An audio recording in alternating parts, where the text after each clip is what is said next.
O executivo, ele tá focado nos problemas e muitas vezes ele não consegue abrir um pouco a mente, sair um pouco da situação, para poder olhar até aquele problema que pode ser pequeno de uma outra forma. E o conselho é um momento de apoio pro CEO, né? Então, ele é extremamente importante. E o que eu percebo na maioria dos casos, né, é que nem CEO e nem conselho entendem, né, a importância que um tem para o outro, né, para o desenvolvimento positivo do negócio. Tal como qualquer executivo dentro de uma empresa, existem ciclos. E alguns ciclos precisam ser concluídos. Você não pode ter o âmbito do dia a dia ali, ou um ex-executivo que saiu magoado com outro executivo. O conselheiro, ele tem várias características super importantes, né? Dentre as quais, ser um influenciador, analisar a situação sem efetivamente se envolver na gestão. Ele tem que andar, né, por uma linha bastante tênue, porque ele não tem função operacional dentro da empresa.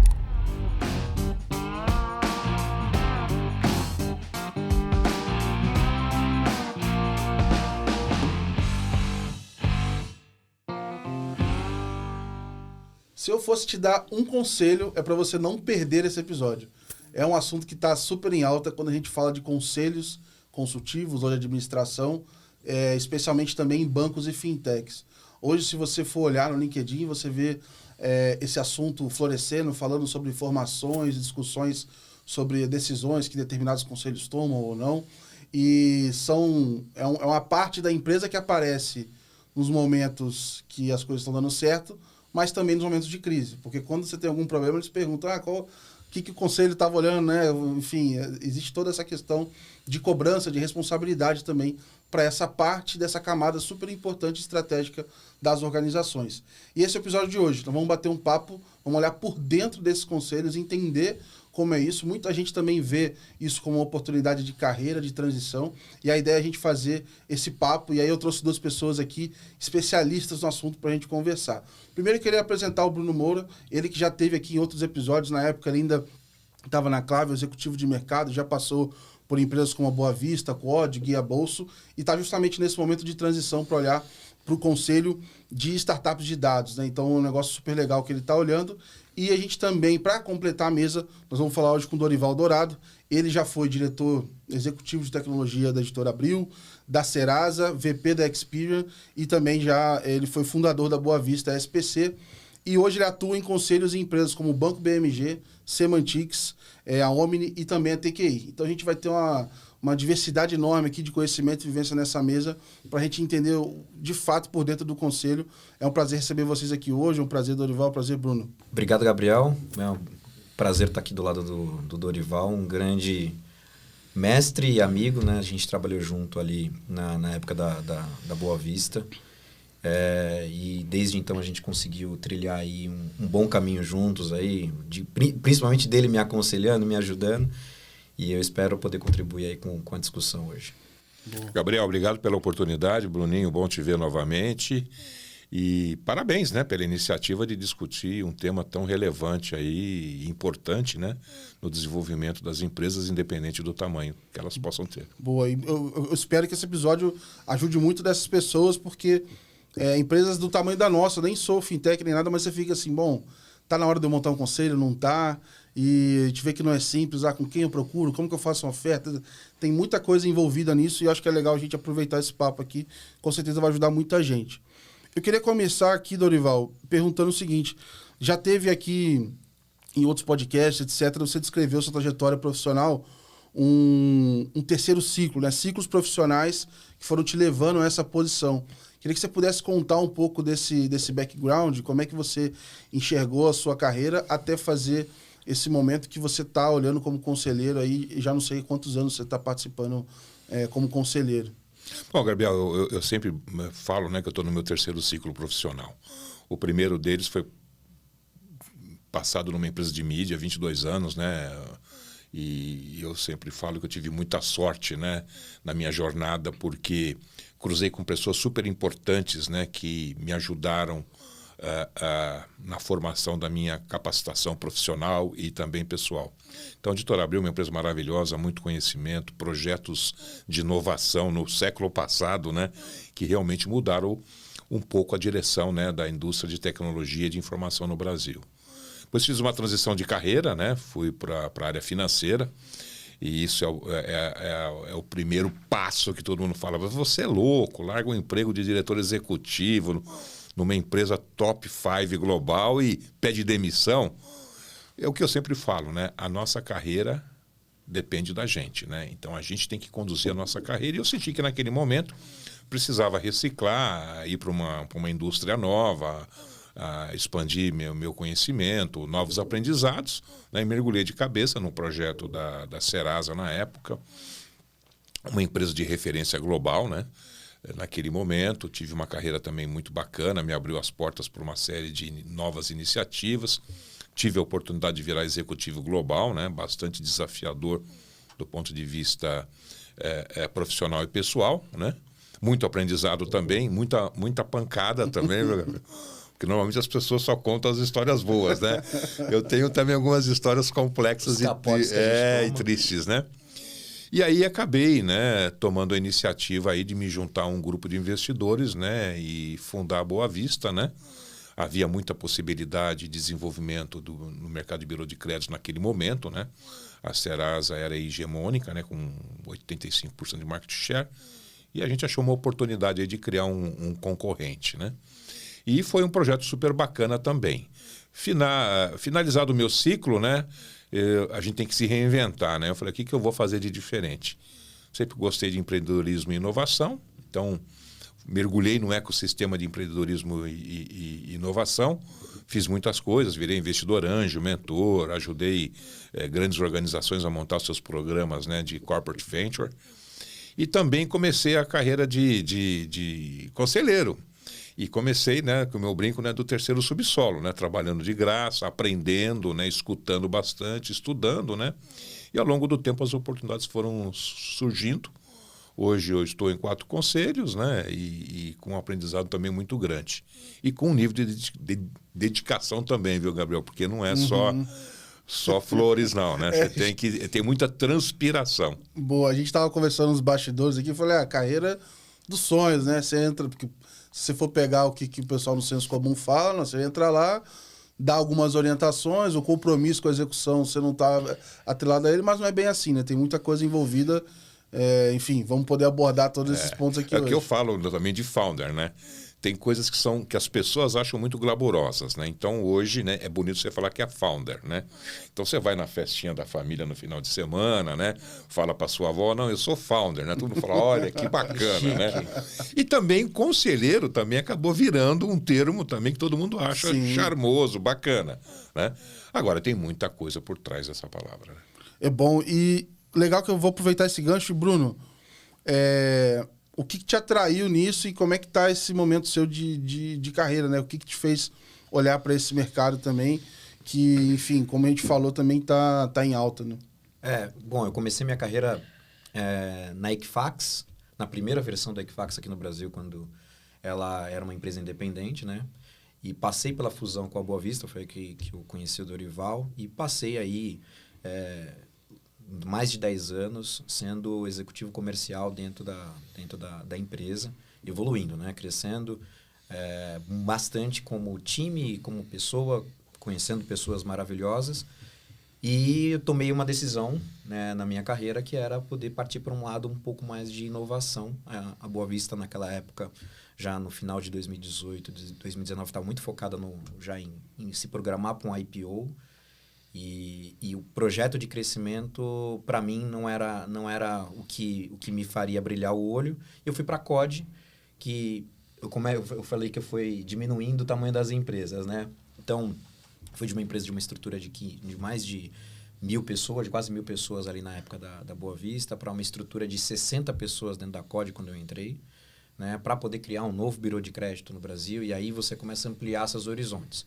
Você sai do comercial linha do dia a dia e começa a fazer parcerias, poder entender um pouco mais sobre tecnologia, porque assim, aí você começa a fazer um pouco do que os fundadores começam a fazer nas startups, que é bater o escanteio e subir para cabecear, né? Você tem que fazer um pouco de tudo, porque a empresa não tem estrutura para aquilo, mas a COD ela me deu ainda um arcabouço de governança que foi muito importante para a empresa, para poder continuar entendendo como é que era o crescimento de uma empresa. Passei pelo Guia Bolso rapidamente, a empresa foi rapidamente vendida para o PicPay. E aí mas eu gostei muito do mercado de Open Finance e entrei no desafio da Clave, onde tinham 3 funcionários no Brasil apenas, na época. E aí, mais que subir, bater o escanteio e subir para cabecear, a gente via que, o quanto faltava, do meu ponto de vista, mesmo numa fase muito embrionária da empresa, alguém, como, por exemplo, o Dorival, para poder dar conselhos. E a gente, inclusive, conversou na época um pouco sobre isso, porque um dos problemas que a gente vê no dia a dia é que o executivo em si está focado nos problemas. Ele todo dia recebe demanda para poder resolver, pepino para poder resolver. E muitas vezes ele não consegue abrir um pouco a mente, sair um pouco da situação do dia a dia para poder olhar, nem vou dizer de uma forma mais macro, mas para poder olhar até aquele problema que pode ser pequeno de uma outra forma. Sem estar envolvido diretamente. Exatamente, com a emoção, sabe? Daquilo. Acho que... e aí, o que me encantou depois de ter tido essa passagem na Clave, a gente saiu de 3 funcionários no Brasil para mais de 30, foi exatamente ver que esse lado empreendedor foi aguçado, que eu já tinha um lado de corporativismo bastante aflorado por conta das empresas que eu tinha passado, mas que muitos empreendedores sofriam o que a gente sofreu lá, que eu preciso ter alguém, às vezes, do meu lado, que não esteja dentro do problema, mas que muitas vezes consiga olhar esse problema com um outro viés. E até mesmo para tirar vieses, que a gente muitas vezes tem certezas absolutas, dar guias para que as coisas aconteçam. Então, por esse caminho é onde eu tenho trilhado, lógico. Continuo sendo executivo no mercado, né? Não, entendo que eu ainda tenho uma longa... O Dorival o dia que o Dorival ficou sabendo, né, ele virou para mim e mandou assim uma mensagem. Falou assim, você é muito novo, você tem que continuar. Falei, eu quero continuar como pedalar, pô. Como executivo, mas poder usar um pouco dessa experiência, um pouco dessa visão de quem já passou por alguns perrengues, de poder ajudar as empresas também no dia a dia. Então, essa é a transição. E aí, é bom que eu vou aproveitar esse outro gancho para falar o seguinte. Qual que é o momento para uma fintech ou uma empresa, enfim, para ela criar um conselho, né? Porque o empreendedor, ele vai lá, ele tem uma ideia, ele cria, ele começa a fazer, em algum momento ele vai parar para respirar, bom, tá na hora de fazer, não tá? Como é que é isso do ponto de vista de vocês? E se tem algum tipo de mudança, assim, para alguma empresa pode ser depois, antes, não sei. Bom, Gabriel, acho que a gente tem aí que pensar muito sobre a estratégia das empresas, né? A questão da constituição do conselho depende muito o que você planeja para a sua companhia no futuro. Então, as empresas tradicionais, eu acho que tem um momento certo de pensar em conselho, né? E o formato. O formato também é muito importante. A gente sempre gosta de dizer, né? Não erra na dose do remédio que você mata, né, o doente. Então, conselho é muito isso, né? Você quer coisas muito sofisticadas e você não tem estrutura para manter isso, porque isso tem um overhead, tem um custo, tem um tempo de administração e de gestão. Para as empresas novas, né? Eu estou nesse mercado de fintechs desde 2015, fiz perto de 30 investimentos como investidor anjo. Eu posso dizer para você que os founders precisam de assessoramento, precisam de aconselhamento. Então, montar desde o dia 1, mas também neste formato, né? Não erra na dose do remédio. A maioria dos founders, né, não tem uma visão ampla, né, sobre as diversas disciplinas, né, que regem a gestão de uma empresa, independente do tamanho, né? Às vezes você tem um founder que é mais capacitado em finanças, outro que é mais capacitado em tecnologia, e a empresa tem muitas dimensões, né? Um dos principais falhas que eu vejo hoje, né, e constatei ao longo dos últimos anos, né, foi a gestão comercial. Todo mundo acha que tem uma boa tecnologia, tem uma boa ideia e vai vender fácil. Não é assim. Vender é mais difícil do que você criar uma plataforma. Não subestime o processo comercial. Segmentação de mercado, pricing, né? Entender que produto que faz sentido para que tipo de cliente. Enfim, tem toda uma série de questões, né, que normalmente as pessoas desconhecem. Então, vai devagarzinho, começa, experimenta, é um aprendizado, é uma jornada. Então, quanto mais cedo você começar, mais cedo você vai aprender. Legal. Eu vou até partindo também do básico aqui, para quem está nos ouvindo. O que é a diferença do conselho, e aqui a gente está falando do consultivo, de administração, tem outros tipos, formatos, queria passar um pouco também por isso, até para já ir criando isso na cabeça da nossa audiência aqui. Bom, basicamente, você pode nomear, né, o conselho, né, com diferentes nomes, né? Mas o essencial é que você tem o de administração e o consultivo. O consultivo é mais relax, você não tem nenhuma obrigação legal, né? A não ser realmente assessorar, né, a empresa, os acionistas da empresa, né, na definição da melhor estratégia e na execução dessa estratégia. O Conselho de Administração é um dispositivo legal.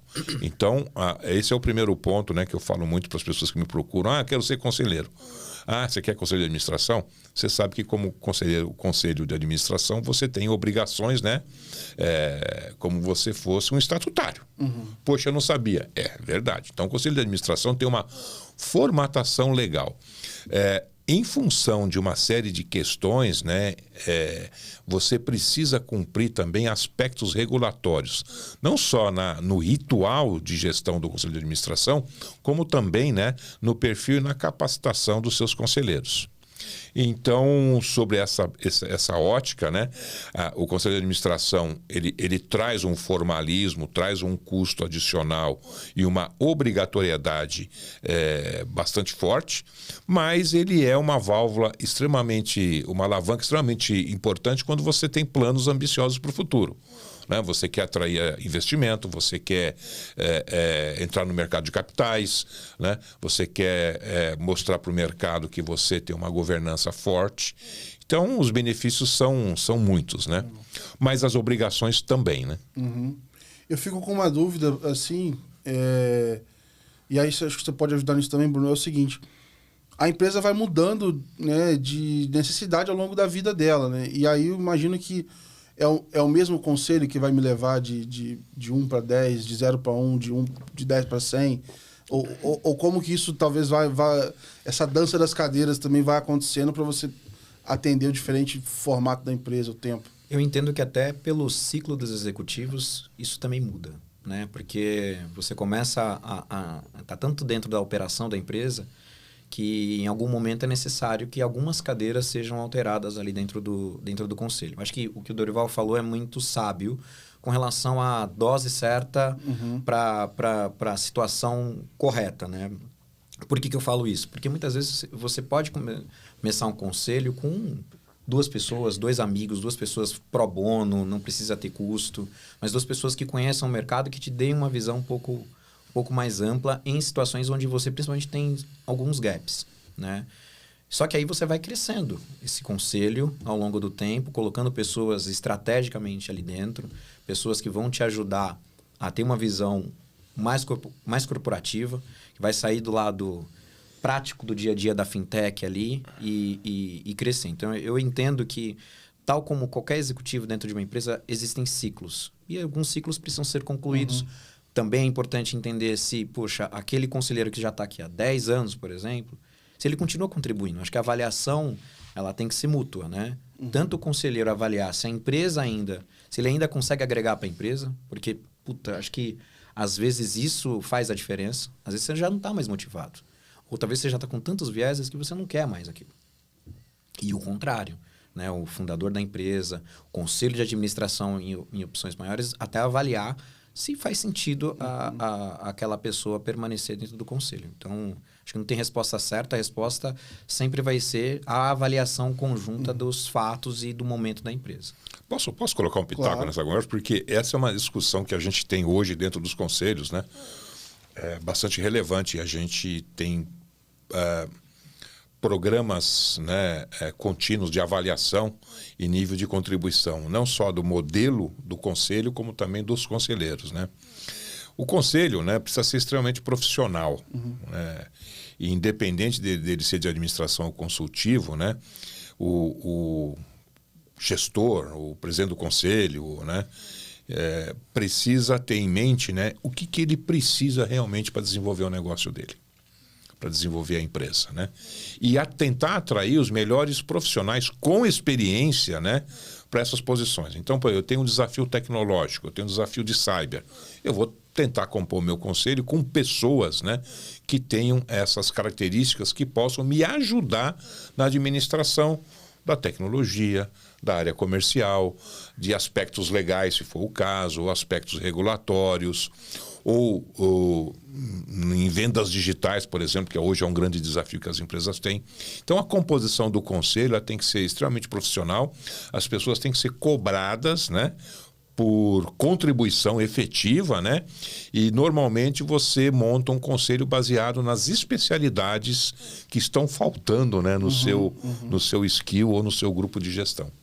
Isso aí fica na minha curiosidade é que isso também pode ir mudando, né? Porque se eu trouxe, né, eu resolvi, entre aspas, isso não resolve, né? Isso é contínuo, mas eu resolvi meu desafio de cyber. E de repente a próxima fase agora é um desafio comercial, enfim. É normal, né, você avaliar anualmente, né, o seu conselho e tomar decisão, né? Continuo com as mesmas pessoas, não. Eu tenho um desafio estratégico numa determinada área que é super importante, eu ter alguém, né, com maior conhecimento, maior especialização nessa determinada área. Por exemplo, IPO, né, que é o sonho de todo mundo, né? Bom, o pessoal não sabe a dificuldade depois que é manter o IPO, mas de repente, né, se eu tenho como meta fazer um IPO em 2, 3 anos, eu vou provavelmente comprar o meu conselho com pessoas que tiveram esse tipo de experiência, né? Isso vai me ajudar muito a preparar a companhia, né, nesse sentido. Legal. Eu queria entender o seguinte, vamos pensar no caso de uma empresa pequena, startup, fintech, etc., que montou esse primeiro conselho dela com pessoas mais próximas. Como é que é essa dinâmica, assim, por dentro, assim, como é que funciona o conselho? A gente vai se encontrar mensalmente, trimestralmente? Como que essa agenda muda muito? Eu queria que vocês pudessem me contar um pouco desse bastidor, assim, de como isso funciona. Não, pode, lógico. Bom, eu acredito bastante, né, na questão do propósito. Se você montou um conselho, é por um objetivo. Esse objetivo tem que estar claro na cabeça das pessoas. E o ritual tem que funcionar, né? Tem muita literatura disponível hoje na internet, tem livros, os próprios institutos hoje mantêm conteúdo gratuito, né, para quem quiser se instruir. Independente dele ser de administração ou consultivo, ele tem que funcionar de uma maneira séria, né? Eu não gosto de conselho trimestral, é muito tempo, né? Eu gosto 3 meses aqui na empresa já mudou tudo. Já não sei. Então, mas tem muitas empresas que são trimestrais. Eu não sei o que tipo de contribuição o conselho pode dar, né? Com uma reunião trimestral. Fica muito né? longe do negócio. Né? Exatamente. E eu acredito também muito na questão de que a reunião do conselho ela é a formalização de uma série de iniciativas. Eu acredito muito em lição de casa. Então, acho que a gente tem que trabalhar, essa foi uma lição que eu aprendi, eu pratico isso bastante, né? A gente tem que trabalhar mais fora do conselho do que dentro do conselho. O conselho realmente é só para você sacramentar, tomar as decisões, expor as matérias, né? Eventualmente aconselhar uma decisão, né? Enfim. Mas o seu trabalho fora do conselho é super importante para o sucesso do próprio conselho. E aí, eu acho que olhando a fintech, né, ou as startups que estão começando, onde a gente comentou aqui, né, a importância de você cobrir alguns gaps, né, com alguns executivos de mercado, porque muitas vezes você vai ter um gap de cibersegurança, como a gente comentou aqui, que deve ter sido um gap para muitas empresas nos últimos anos, é você deixar a porta aberta para que o fundador, para que as pessoas elas possam te consultar como conselheiro no dia a dia. Então, a frequência, ela, na verdade, é de uma reunião. Uma reunião é uma reunião de apresentação de resultado, de apresentação de iniciativas, mas, cara, eu acredito que conselho é, como o Dorival comentou, é dia a dia. É lógico, é você não virar muleta para a tomada de decisão da empresa, porque isso também às vezes acontece. Mas o conselheiro não me falou. Cara, não é que ele não te falou. Assim, ou eu não consultei ele. Consulta o cara. Tenta tirar dele o melhor que ele pode oferecer. E do lado do conselheiro, é ter uma sensação de dono da empresa também de fazer perguntas, né? Acho que sair um pouco do operacional e começar a fazer perguntas para saber se o propósito que foi desenhado lá atrás, se ele continua. E isso é uma constância. Isso é uma constância. E até mesmo, né, não só para os fundadores, mas para olhar outros executivos na empresa e ajudar esses outros executivos a tomarem boas decisões, a seguirem o caminho de propósito da empresa. Porque o que acontece, a gente vê muito isso, a empresa começou com um propósito gigantesco e ela não consegue deslanchar esse propósito. A gente estava comentando aqui nos bastidores sobre uma empresa que é de amigos nossos, onde o fundador cabeça dura, onde ele não quer ouvir, onde é difícil alavancar. O propósito era maravilhoso. Só que as pessoas ao redor dele não conseguiram convencer ele daquilo evoluir. E aí, os executivos também que estão dentro da empresa, elas precisam olhar para o conselheiro e bater na porta do fundador e falar assim, fundador, ó, o conselheiro também falou isso. Então, por isso que é importante essa relação. Lógico, depende do nível da empresa, né? Você vai falar de um banco como BMG, coisa do tipo, é muito mais difícil. Mas, cara, você está numa fintech, tem 10, 15 funcionários ali, está começando. Precisa estar... O tete-a-tete diário precisa ser bem conduzido. Mas precisa tomar cuidado, né? Porque conselheiro não é executivo. Não é conselheiro. Não é chefe de ninguém. Né? Isso que eu ia perguntar, quem é o conselheiro? Assim? Então, o conselheiro, ele tem tem várias características super importantes, né? Dentre as quais ser um influenciador, analisar a situação sem efetivamente se envolver na gestão, né? Então, ele tem que andar, né, por uma linha bastante tênue, né? Porque ele não tem função operacional dentro da empresa. E isso a gente percebe muito quando você tem ex-conselheiros, né, que foram ex-executivos. Então a tendência dele é mão na massa, né? Não pode, né? Não pode. O conselheiro tem que estar acima dessas questões todas, porque ele tem que ter uma capacidade de análise, né, que não pode ser enviesada ou influenciada, né? Para poder, enfim, recomendar da melhor maneira possível. É que, por um lado, esse histórico é muito bem visto porque foi aquilo que deu a casca para ele. Agora, onde que está esse pulo do gato, dessa transição dele falar assim, bom, agora eu vou conseguir me controlar aqui, não vou pegar com a mão e vou fazer isso. isso. Senioridade, né? Isso daí não é uma questão fácil. Porque o que basicamente, esse é um ponto bastante importante que você levantou, né? Todo mundo quer ser conselheiro. Aí a primeira pergunta que eu falo, quantos quilômetros de rodagem você tem? Cara, para você poder, né, ter uma visão ampla da organização e poder analisar sobre diferentes perspectivas, né, entender a correlação de eventos, né, a ação e reação, você tem que ter um nível de conhecimento, você tem que ter o que a gente brinca de cabelo branco, ou seja, não necessariamente cabelo branco, né, mas você tem que ter bastante experiência. Porque é baseado no seu mecanismo de inferência, nas suas experiências anteriores e naquilo que você coleta, né, ao redor de você, que isso te dá uma capacidade de poder, né, analisar e recomendar, né, com bastante equilíbrio, né? Então, esse é o ponto fundamental. E nessa transição, né, você tem que deixar, né, uma série de características que talvez tenham sido super importantes, né, na sua vida como executivo.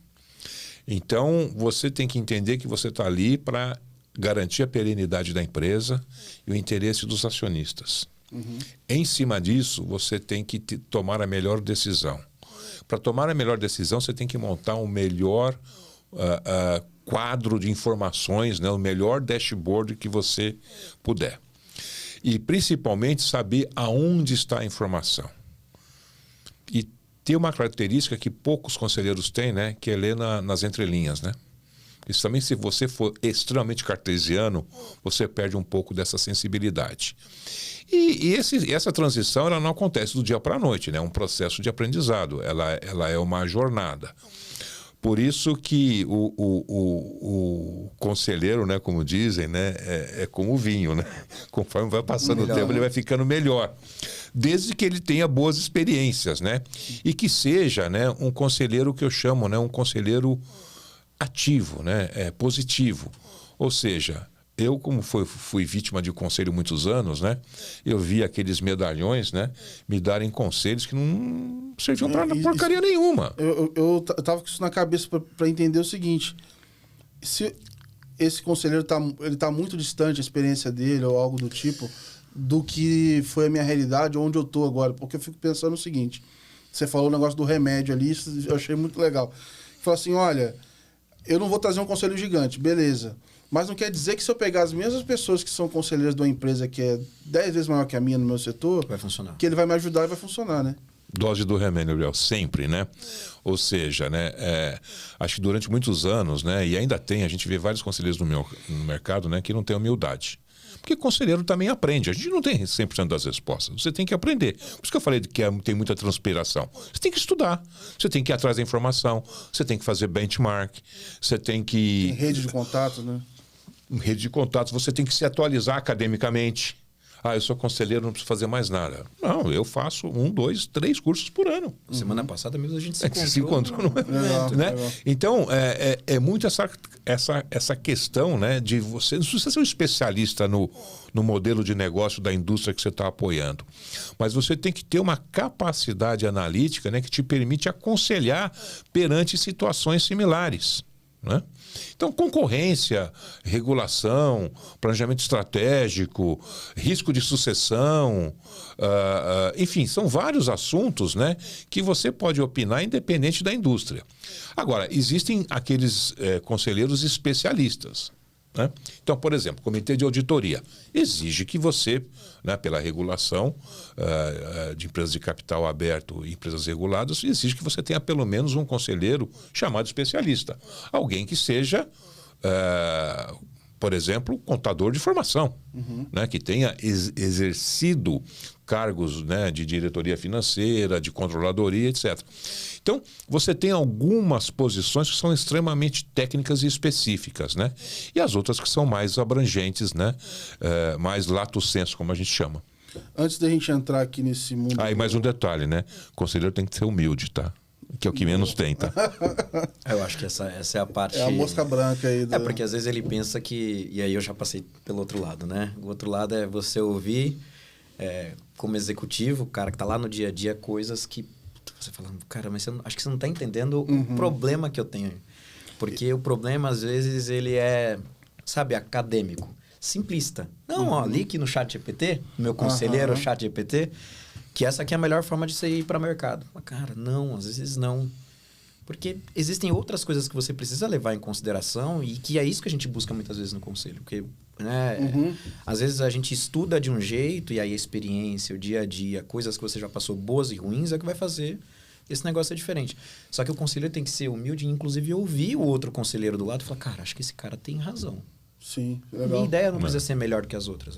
O propósito da empresa tem que ser maior para todo mundo. Eu tive uma das minhas experiências como CEO, né? Eu tinha fundo de investimento no board e tinha investidores internacionais. Então, trimestralmente eu tinha que bater em Nova York lá e explicar para os caras o que estava acontecendo. E era a coisa mais interessante do mundo, né? Aqueles americanos, né? Que nunca saíram de Manhattan, né? Te dar conselho de como é que você vende no Brasil. Né? Porque eles gostavam, né? de olhar a matriz de vendas por região, por estado, achavam aquilo super bacana. E era muito interessante, né? Escutar o cara me falar como é que a gente vende no estado de Goiás, né? Sendo que ele nem sabia onde era o Brasil na realidade. Exato. Então, quer dizer, essas questões assim, né? Que depois, se você não levar na gozação, você infarta, né? Que tornam os conselhos improdutivos. Que aí é o momento que você falou de ser vítima do conselho? Exato. Quando você tem gente muito boa, muito qualificada, etc., mas que não estão alinhadas com os objetivos da empresa, não entendem, né, aonde elas estão sentando. Né? E quando eu falo assim, não é que o cara tem que ser um especialista, né, naquele mercado, mas ele tem que ter uma exata dimensão, né, de que tipo de contribuição ele pode dar. Não é uma contribuição genérica. Porque, sabe, e às vezes a gente pega conselheiros, né, que são torcedores, né, de futebol, são médicos, técnicos, né? Então o cara acha que pode dar palpite em tudo. E, na realidade, tem que ter um equilíbrio, né? E verificar realmente como é que eu ajudo essa empresa, como é que eu ajudo esse CEO. Porque também, Gabriel, tem muito pouca gente sabe, né? Mas ser CEO não é fácil, não, né? Você só tem o travesseiro para reclamar, né? Sim. Não dá para falar com mais ninguém. E o conselho é um momento de apoio para o CEO, né? Então, ele é extremamente importante. E o que eu percebo na maioria dos casos, né, é que nem CEO e nem conselho entendem, né, a importância que um tem para o outro, né, para o desenvolvimento positivo do negócio. Eu acabei de passar por um curso, né, de conselheiro e tudo mais, para poder também entender em que mercado isso se situa. E mais de 20% das pessoas que estavam lá dentro são donos de empresas, são fundadores e CEOs de empresas, algumas muitas vezes familiares, que eles não sabem se vale a pena ou não colocar um conselho. Eles estão lá para aprender, não necessariamente para eles serem conselheiros, mas para eles aprenderem efetivamente como funciona o conselho, para que ele possa fazer as melhores escolhas olhando o propósito da empresa e para que ele também não seja surpreendido. Porque muita gente confunde o conselheiro com alguém que vai fazer o trabalho do seu dia a dia. Cara, que é o trabalho do dia a dia, contrata o diretor de vendas, vai contratar o diretor de cibersegurança e assim por diante. O conselheiro, ele, como o Dorival já comentou aqui, ele tem uma função de olhar de fora, sem colocar a mão ali na massa, sem se envolver efetivamente no dia a dia ali da empresa, até para poder ser isento de algumas situações onde ele não tem nada a ver, onde ele não tem que ter uma opinião pessoal sobre alguém porque viu alguma coisa acontecer dentro da empresa. Então, eu tenho visto muitos fundadores de empresa começando a querer entender para exatamente não cometer erros que outros cometeram. Que é efetivamente, vou colocar um conselho porque o nome é bonito, porque eu acho que o conselheiro vai me colocar dentro de uma grande oportunidade de banco, de financeira, olha as fintechs, vai me ajudar no M&A, porque ele conhece o fundador de outra empresa que talvez queira me... Cara, isso daí é um conflito. E às vezes a sinalização para o mercado também, né? O fulano de tal está no meu conselho. Exato, é lógico. Não sei o quanto isso você passa, acontece. né? Dependendo do tipo de conselho que você montar, né? Aquilo que eu falei no início, né? Você passa uma credibilidade importante para o mercado, né?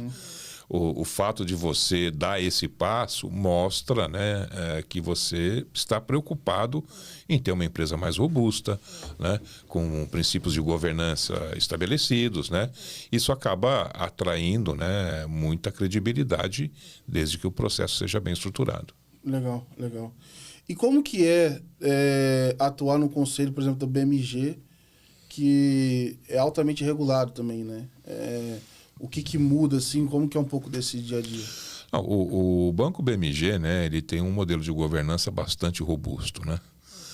Tem uma família que é dona, né, há 95 anos do banco e também é uma empresa de capital aberto, então tem um percentual da empresa aí que está no mercado, né, free floating.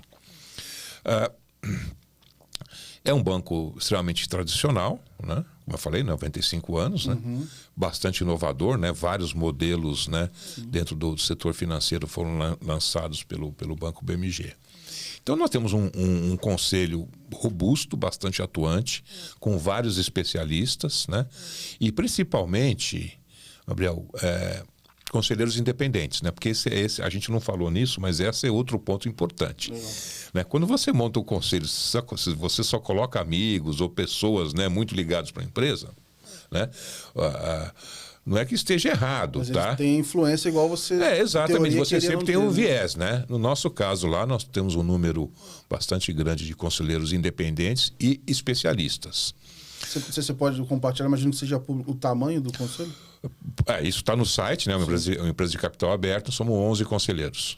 Tá? Então, quer dizer, você tenha muita diversidade de visão e de opinião, né? Isso também é um outro ponto que contribui bastante, né, para que as discussões fiquem cada vez mais ricas, né, e consistentes, né? Então, a diversidade, porque se você tem todo mundo que pensa igual, né, ou veio, né, do mesmo lugar, no mesmo lugar, a discussão fica bastante prejudicada. Então, a diversidade no conselho também é super importante. E vamos entender diversidade da maneira mais ampla, né, possível, né? Temos vários comitês de apoio, né, à gestão do conselho. Então, um comitê de auditoria, comitê de risco e capital, comitê de estratégia e inovação, comitê de tecnologia da informação e cibersegurança, comitê ESG, comitê de clientes. Então, são todos comitês, né, que dão suporte e trabalham, né, para preparar as informações, né, para o debate mais estratégico. Eu, particularmente, trabalho em 4 comitês, né? Participo de 2 e coordeno 2. Né? Isso também ajuda muito o conselheiro a ter uma visão mais profunda da organização, né? Em termos de processos, em termos de pessoas, em termos de visão de negócio, produtos, né? Então, é extremamente enriquecedor. É o que eu comento com todo mundo que me pergunta, né? Não fique só na reunião do conselho, né? O nosso trabalho, como eu comentei, né? Ele é muito maior fora do conselho do que dentro do conselho. Porque não dá, é impossível você pegar numa empresa desse tamanho, né? Você, numa reunião de um dia, você achar que você pode contribuir com alguma coisa baseado só naquela sessão de trabalho, né? Outra coisa, estudar bastante o setor que você tá envolvido, né? Isso é fundamental, né? Não dá para você, e eu falo que eu sou vítima do conselho, tinha vários conselheiros, né, que chegavam lá na hora, olhavam o book, né, ali... Olhava o balanço, basicamente. O tempo real. Sem dúvida nenhuma, né, as demonstrações financeiras, né, são parte extremamente importante da reunião de conselho. Mas o mundo ficou muito mais complexo e muito mais diverso.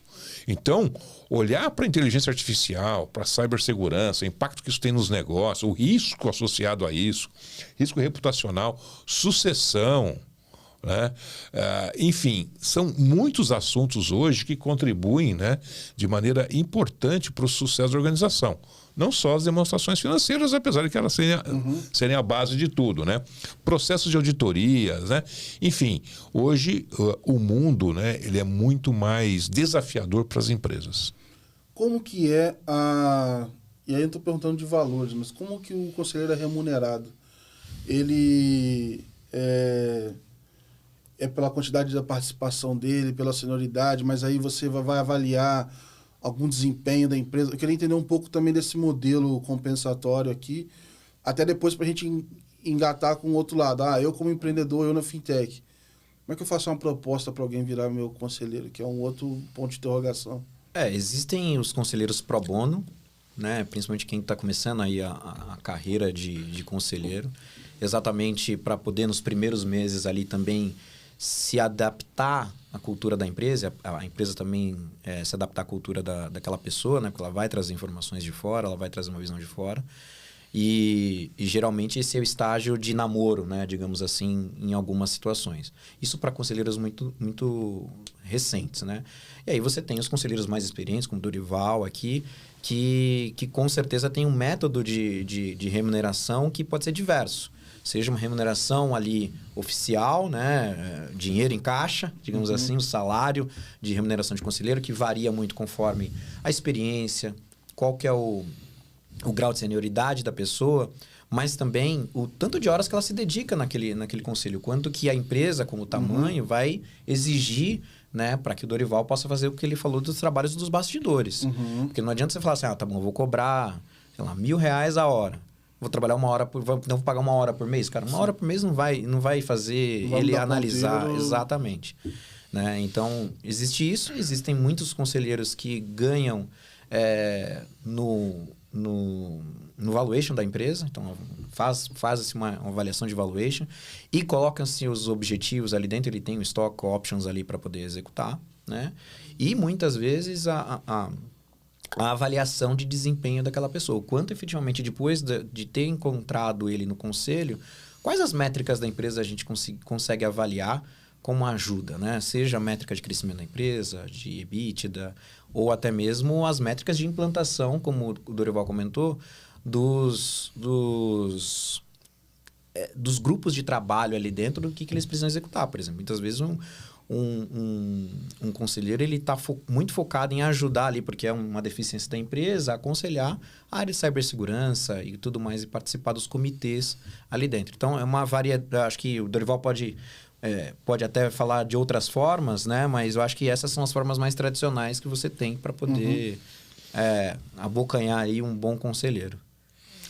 Empresas, conselhos de administração, normalmente você já tem pesquisas salariais de mercado, né?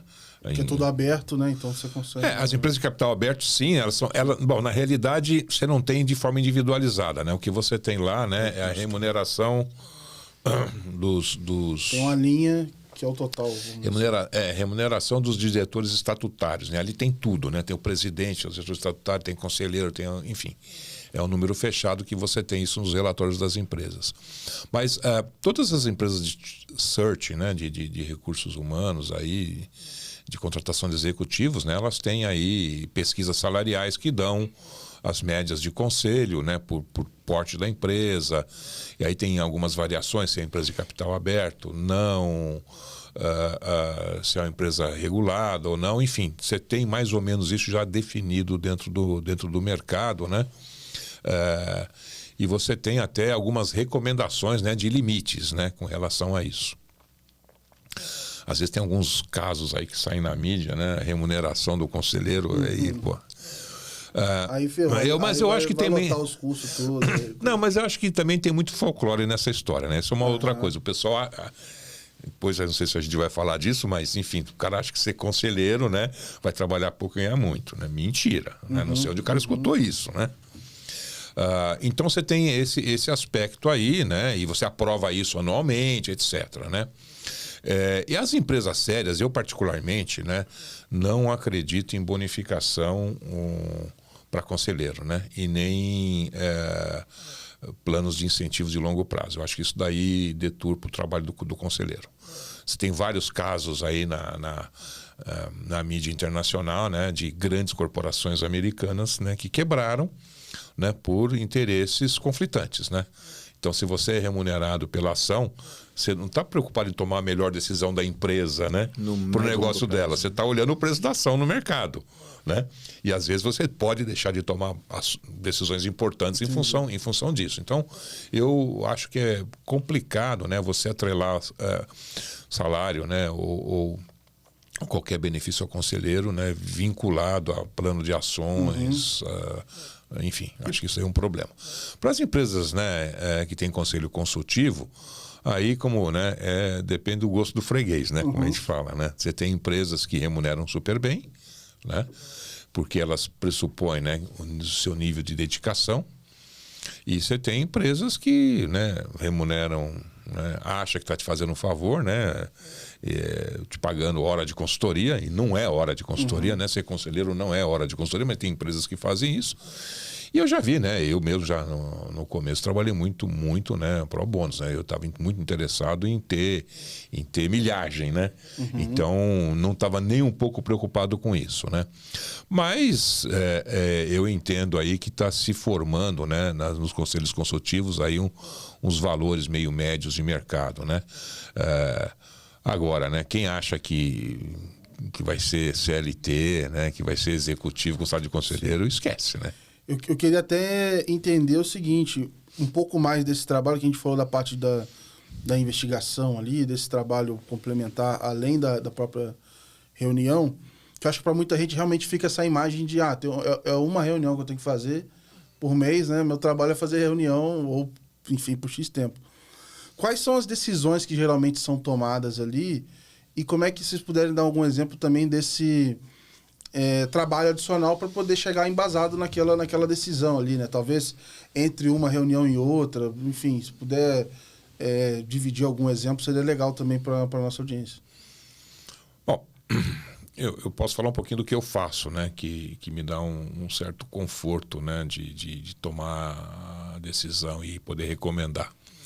Eu me envolvo bastante, né, no dia a dia da empresa sem influenciar a gestão e sem achar que eu sou chefe de qualquer executivo. Então, eu entrevisto muita gente, né, para entender o que está acontecendo, peço os planos de ação, leio os planos, né, me baseio muito nos relatórios de auditoria, relatório de auditoria interna, relatório de auditoria externa, né, estudos, né, estudos de mercado que são super importantes. Depois, né, você ter na cabeça, né, realmente a empresa que você está trabalhando, né? Então, o mercado, concorrência, sua estratégia, como é que está seu plano estratégico, como é que está seu orçamento, seu real versus orçado, né? O que você entende que sejam desafios, monitoramento da concorrência é super importante, né? O que os seus concorrentes estão fazendo. E aí tem uma discussão grande, né? O Jeff Bezos sempre falou, né? Se ele tivesse se comparado com a concorrência, ele nunca teria montado uma Amazon. Eu não queria levar isso ao pé da letra, né? Mas não tem muitas Amazons por aí também. Exato, né? Mas você tem que fazer a sua estratégia, né? Mas é importante saber o que está acontecendo. Sim. Eu acho que benchmark é super relevante aqui e fora, né? Escutar bastante os executivos, né? Como eu falei, né? Entrevistar é super importante.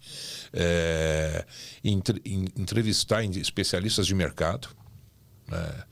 Escutar as pessoas, às vezes nem não entrevistar, mas acompanhar e tal. E estudar bastante sobre os temas que você acha que são os seus diferenciais, ou podem ser os diferenciais da companhia, né? Tudo isso você coloca num tacho, né? Mexe bastante, né? É o que eu chamo de mecanismo de inferência, né? Que permite que você possa, né, ser bastante ponderado nas suas avaliações, né? Porque essa é a questão super importante também, né? O conselheiro não pode ter viés. O conselheiro não pode achar. Ele não pode ter preferências. Ele tem que realmente se educar, né, para ter a cabeça bastante aberta, para poder fazer uma análise bastante criteriosa das coisas, né? E não é fácil, né? Nós somos seres humanos, né? Toda hora a gente se pega, né, com uma certa dificuldade. E principalmente, né, entender, né, como que você garante a perenidade da empresa, né? O que é risco, o que não é risco, né? O que é importante dentro dessa jornada. Imagino que, igual agora a gente está falando de IA, vários outros temas devem aparecer e aí, de repente, o CEO corre para o conselho e fala, e aí, o que eu faço? E aí o conselho também tem que falar, peraí que nós vamos descobrir também que tem que dar é um tema novo, tá vindo aqui rápido, etc. Como é que é lidar com essas tendências também, essa adaptação? São poucos os CEOs que vão perguntar pro conselho, tá? Vai chegar sabendo já. Porque o que eu falei um pouco, né? Essa relação CEO-conselho, né? É super importante, né? Então tem que ter uma afinidade, cara. É como um casamento, cara. Você tem que ter muita compreensão, você pode ter uma desconfiança, eles vão querer me tirar, recomendar que eu saia. Exatamente, né? Ou ter o projetinho debaixo da mesa, né? Essas coisas não funcionam. Mas o que você colocou, né, é um assunto tão importante que tem um monte de curso aí na internet, né? IA para conselhos, né? IA para CEOs, tá cheio de, né? Não, hoje em dia vai desde IA para padeiro até IA para... tem boa, todas as explicações. Né? Até a moça que trabalha lá em casa fazendo curso de IA, tem né? um IA para todos. Assim. Eu acho que tem que ter uma visão pragmática, né? É claro que a empresa tem que estar sempre atenta aos movimentos tecnológicos, é super importante isso, né? Porque uma disrupção pode estar por acontecer, né? E você não se perceber. Agora, a questão do uso da tecnologia nas empresas, né, e pelos conselhos, né, é super importante, né, você entender o que isso traz de benefício para o negócio. E como é que você prepara, né, seu quadro de colaboradores para esses desafios. Então, por exemplo, lá no BMG tivemos uma discussão bastante aberta com relação a isso. É claro que estamos num processo de aprendizado, óbvio, né, como todo mundo, né, mas não estamos olhando isso como, né, a oitava maravilha do mundo, né? Ou seja, definimos um grupo de estudo, então temos um grupo multidisciplinar que está trabalhando no assunto, analisando, entendendo as tecnologias, como isso pode ser aplicado no negócio. Já temos algumas aplicações, a gente definiu o primeiro pilar, foi busca de eficiência. Né? Então, em vez de a gente mandar foguete para a Lua, vamos usar essa tecnologia para buscar eficiência. E depois vamos entender, né, como é que essa tecnologia pode nos ajudar na construção, né, ou disrupção do negócio. É claro que coisas importantes estão acontecendo, né? Mas me preocupa muito essa questão da gente recorrer excessivamente à inteligência artificial, né? Porque outro dia, né, estava até lendo um livro aí e o cara chamava, né, de preguiça cognitiva, né? Que o uso excessivo da IA pode te levar a um sedentarismo cognitivo, né? Sim. Né? Então, quer dizer, essa parcimônia, né? E tenho escutado bastante. A nossa opinião é o seguinte, né? A IA não vai substituir nada nem ninguém, né? O profissional que sabe usar a IA, esse cara vai ser o nosso diferencial. Ele vai ficar potencializado. Potencializado ali, né? na sua Eu gosto muito da execução. analogia da calculadora. Assim, cara, A gente usa calculadoras. A gente precisa entender como é que funciona a conta, porque isso para poder fazer a conta correta. Mas a gente tem que usar a ferramenta. Se você não usa calculadora, você vai ficar para trás. Né? E tem um risco importante, né, de você... essa questão do sedentarismo cognitivo ela é importante, porque se o profissional só começar a se calcar na IA para desenvolver sua atividade, ele vai se tornar um profissional, né, com pouca capacidade de reflexão no futuro. Né? E também temos que tomar muito cuidado, né, com a questão de cibersegurança. Né? Manda para lá, né? Nesse contexto todo, né? E eu sou um pouco cético, né, de usar essas IAs, né, mais abertas, né, que você pode encontrar aí, né, uma vulnerabilidade muito grande para o seu negócio. E hoje também as próprias plataformas de tecnologia já têm trabalhado justamente para funcionar isso, principalmente no ambiente que a gente está regulado aqui na área financeira. Olha, como é que você usa um modelo aberto, mas ele, na verdade, ele está dentro do seu ecossistema, você vai alimentar ele com isso. Então, eles já estão trabalhando para fazer realmente esses guardrails aí, para falar assim, ó, eu estou usando aqui dentro, beleza, mas não vai pegar a informação da empresa e botar no seu celular. É a mesma coisa já não podia antes e não pode agora também. É a mesma coisa de cloud, né? Eu lembro de ter participado em vários eventos aí há um bom tempo aí, né? Onde nós, como Birô, né, fomos uma das primeiras empresas a subir para cloud, uma série de aplicações, né? E a gente falava muito para o mercado isso, né? Riscos e oportunidades, né? E hoje você vê, né? Cloud é amplamente utilizada pelo setor financeiro, né? Então, eu acho que a questão de analisar riscos e oportunidades, né, e montar planos consistentes que a coisa vai se desenvolvendo. Mas eu acho que tem um ponto importante aqui, que o Dorival comentou, que é muitas vezes o conselho ele colocar os executivos com os pés no chão. Porque às vezes ele vê esse buzzword incrível, essa oportunidade maravilhosa. Da cavalo de pau. E aí ele quer virar totalmente o ponteiro da empresa para um canhão da empresa para um lado só. E aí vem o conselho para poder falar, calma, vamos nos aprofundar. Eu acho que ele não é para trazer uma certa burocracia, mas ele é para, sim, tomar decisões mais concisas.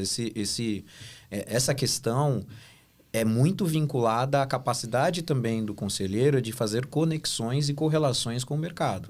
Porque muitas vezes ele vai trazer oportunidades para o gestor da empresa, fazendo essas correlações, e muitas vezes essas correlações também vão falar de riscos que ele vai trazer ali dentro.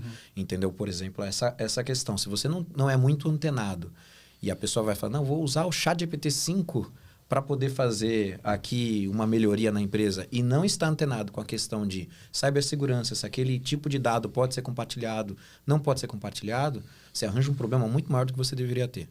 Então, em vez de você ser eficiente, disruptivo, você, na verdade, está encontrando um problema maior. Então, acho que uma das funções que o conselheiro tem nesse tipo de caso é também aterrissar, colocar o pezinho no chão, né? E falar riscos e oportunidades, né? Quer dizer, quais são os riscos que eu tenho inerentes a isso e quais são as oportunidades que esse processo pode trazer para a corporação.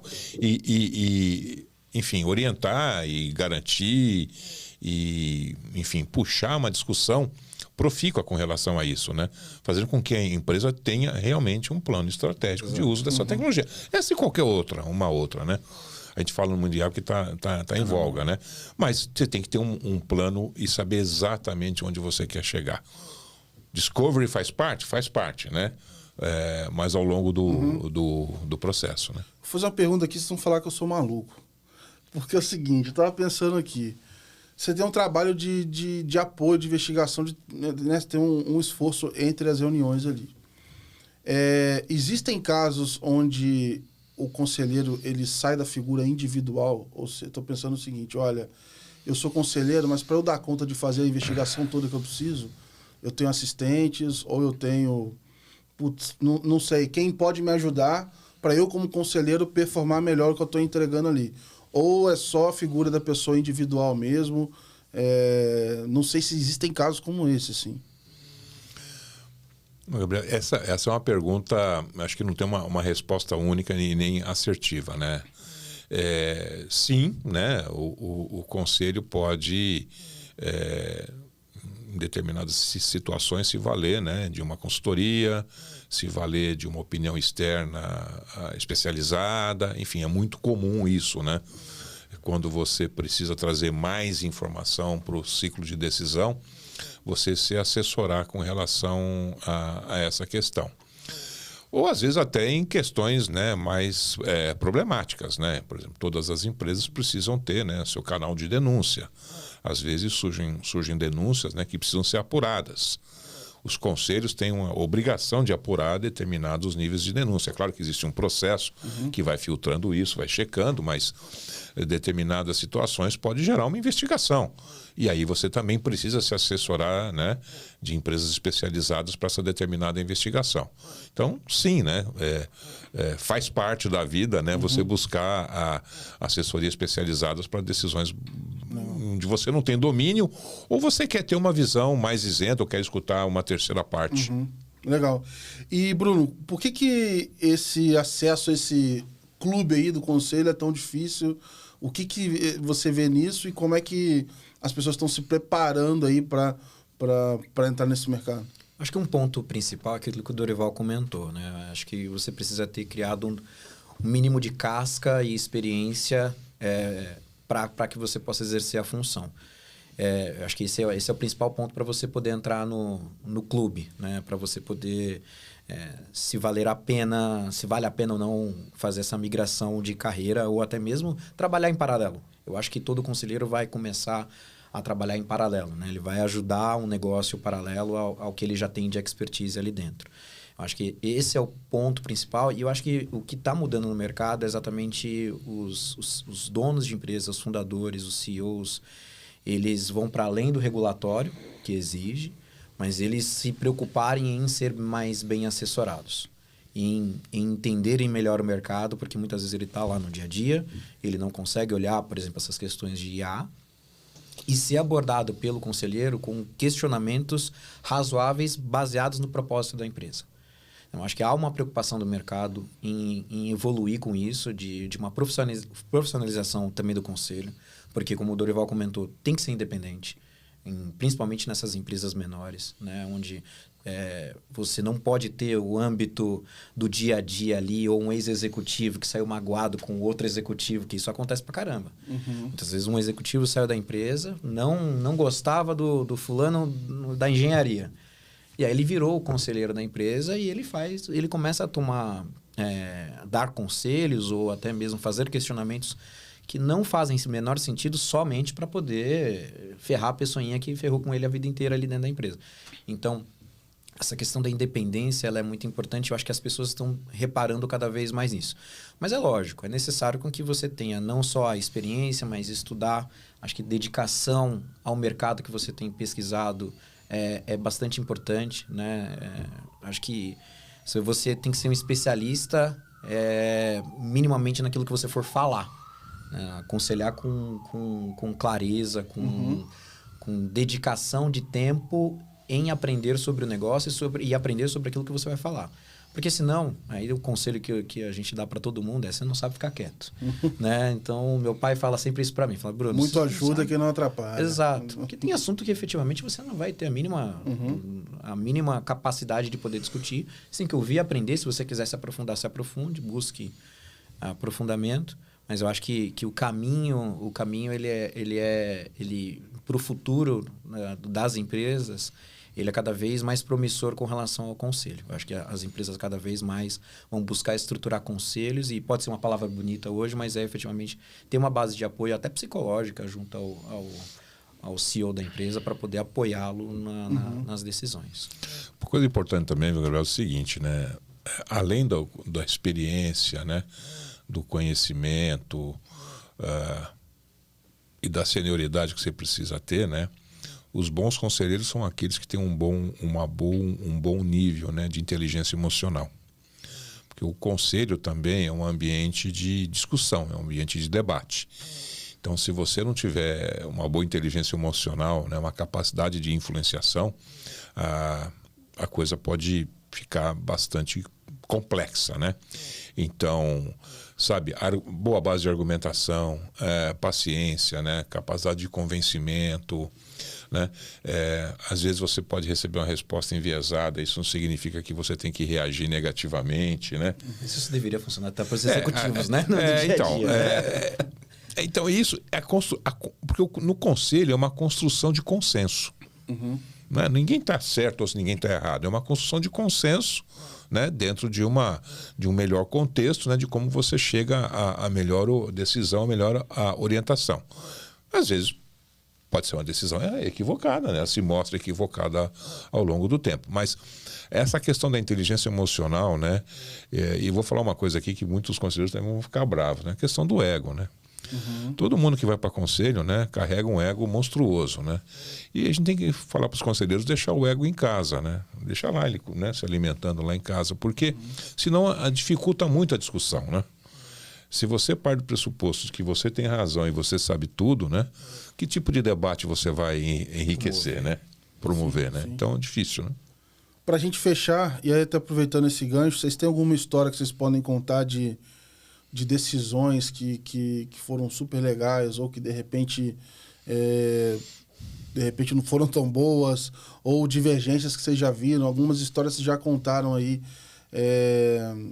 enfim, de possíveis conflitos, mas se tiver algum exemplo para a gente fechar aqui com algum caos aqui dos conselheiros.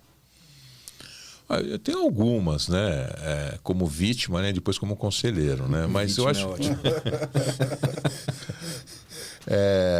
Eu falo porque também os conselhos, eu acho que todo esse debate de mercado, você falou de clube, né? Eu não gosto muito dessa palavra, não, porque não é um clube, né? É claro que no passado era um acesso muito restrito, mas eu acho que está abrindo, está mais democratizando. Mas as questões de conselho, né, elas são sempre intramuros, né? Então a gente não pode falar muito. Mas eu tive um caso no passado aí, né, que foi o debate sobre a IPO, né? E aí, né, a questão do IPO ainda é uma coisa que deixa as pessoas assim, né, embriagadas, né? O sucesso do IPO, né? E pouca gente sabe, né, o saco de sal que você põe nas costas quando você faz IPO, né? O ônus e o bônus. Exatamente, né? Então, eu me lembro de ter tido esse debate uma vez num conselho, né? E você ter pessoas super experientes, né? Assim, extremamente motivadas para fazer o IPO, né? Pelo IPO, né? E a gente argumentava, pô, olha esse aspecto, olha o overhead, olha a preparação da organização, o nível de maturidade, você vai ter que elevar muito o seu grau de governança, você tem que montar as estruturas de apoio, então você vai ter... Aquilo ali é um sonho do empreendedor, Exatamente, né? Eu abri né? a empresa pensando em chegar nesse momento, né? Exatamente. E às vezes, né, o IPO não é a última bolacha do pacote, né? E nem é a solução mágica, né? E eu já tive casos, eu já conheci casos de cara que perdeu a empresa no IPO. Caramba. Né?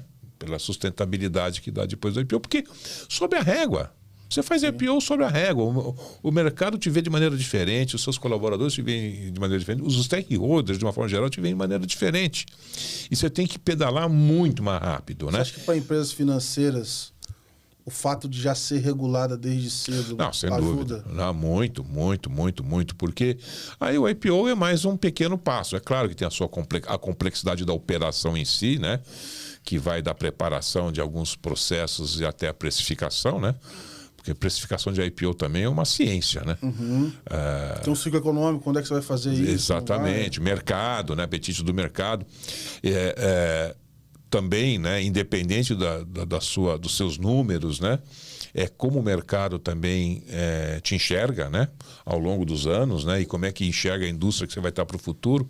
Então sempre é um debate muito complexo e difícil, né, e precisa ser profundo. E em alguns casos você vê as pessoas muito mais motivadas, né, ignorando, né, sinais claros sobre a realidade, né? Mas aí entra o fator ego, né? Entra muito o fator ego, que você comentou anteriormente.